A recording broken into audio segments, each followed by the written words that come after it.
அனுகிரகங்கள் கிடைக்கும். சந்திர பகவானுடைய கதி தேவதை பார்வதி தேவி மனைவி ஸ்தானம். சூரிய பகவான் குடும்ப தலைவர் ஸ்தானம். சந்திர பகவானுடைய அதி தேவதை மனைவி ஸ்தானம். அதாவது சந்திர பகவான் பிரார்த்தனை பண்ணிட்டா பார்வதி தேவியின் அனுகிரகங்கள் கிடைக்கும். செவ்வாய் பகவான் அதி தேவதை முருகக்கடவுள். சத்ரு தோஷங்கள், திருஷ்டி தோஷங்கள், பூமி சம்பந்தப்பட்ட தோஷங்கள், எதிரிகள், தொல்லைகள் இதெல்லாம் நம்ம முடியும்னா செவ்வாய் பகவான் பூமிகாரன்னு சொல்லுவாங்க. செவ்வாய் பகவான் அதி தேவதை முருகக்கடவுள் பிரார்த்தனை பண்ணா அந்த அனுகிரகங்கள் கிடைக்கும். புத பகவானோட அதி தேவதை மகாவிஷ்ணு பெருமாள். இந்த ஜாதகத்தில் வக்கர திசை இதெல்லாம் இருந்துச்சுன்னா புத பகவான் பிரார்த்தனை பண்ணிட்டு செய்தோம்னா மகாவிஷ்ணுடைய அனுகிரகங்கள் பரிபூர்ணமாக கிடைக்கும். சுக்கிர பகவானுடைய அதி தேவதை மகாலட்சுமி ஆதிலட்சுமி. யோகம், செல்வம், கணவன் மனைவி ஒற்றுமை எல்லாமே கொடுக்கக்கூடிய சுக்கிர பகவான். சுக்கிர பகவான் அனுகிரகங்கள் எல்லாமே கணவன் மனைவியுடைய அட்ஜஸ்ட்மெண்ட் லைஃப் சுருக்கமாக இருக்குன்னா சுக்கிர பகவான் அனுகிரகம் கொடுக்கணும். சுக்கிர பகவானுடைய அதி தேவதை ஆதிலட்சுமி மகாலட்சுமி.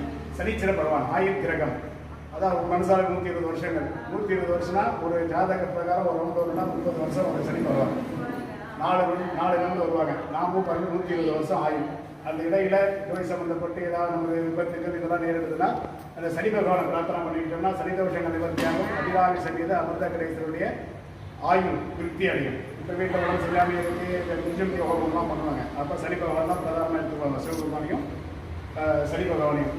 சூரிய பகவானுடைய புத்திரன்னா சனி பகவான். அதனால சூரிய பகவானுடைய அதிதேவதை சிவபெருமான். சனி பகவானை பிரார்த்தனை பண்ணிட்டா சூரிய பகவான் அனுகிரகம் கிடைக்கும். தினசரிதம் ஆயுள் விருத்தியை கொடுக்கும்.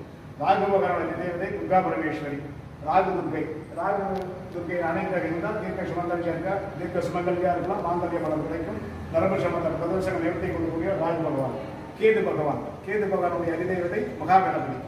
சூரிய பகவான் வந்து குடும்ப தலைவர் ஸ்தானம். கேது பகவான் வந்து தலைவர். அவங்க அப்பாவுக்கு முன்னோர்கள் இருக்காங்க இல்லையா, தாத்தா பாட்டா முப்பாட்னா பித்ருதோஷம் இல்லாமல் இருக்குன்னா கேது பகவான் அனுகிரகம் இருந்தால் தான் பித்ருதோஷம் இல்லாமல் நம்ம நினைச்ச காரியங்களாம் கை கொடுக்கணும்.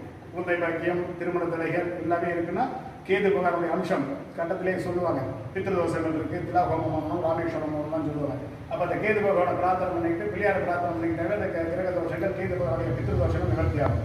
நவகிரகங்கள் ஒவ்வொரு கிரகங்களுக்கு அதிதேவதை பிரத்யாதி தேவதை பட்சத்தில் குரு பகவானுடைய அதிதேவதை தட்சிணாமூர்த்தி.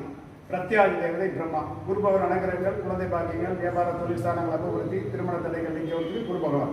இந்த 9 கிரகங்களையே ஒரு அபிஷேகம் பண்ணாவே நமக்கு மற்ற தெய்வங்கள் எல்லாமே இதனுடைய அதிதேவதை பிரத்யாதி தெய்வதைகள் எல்லாமே செய்கிற அபிஷேகம் கூட நமக்கு நவகிரகம்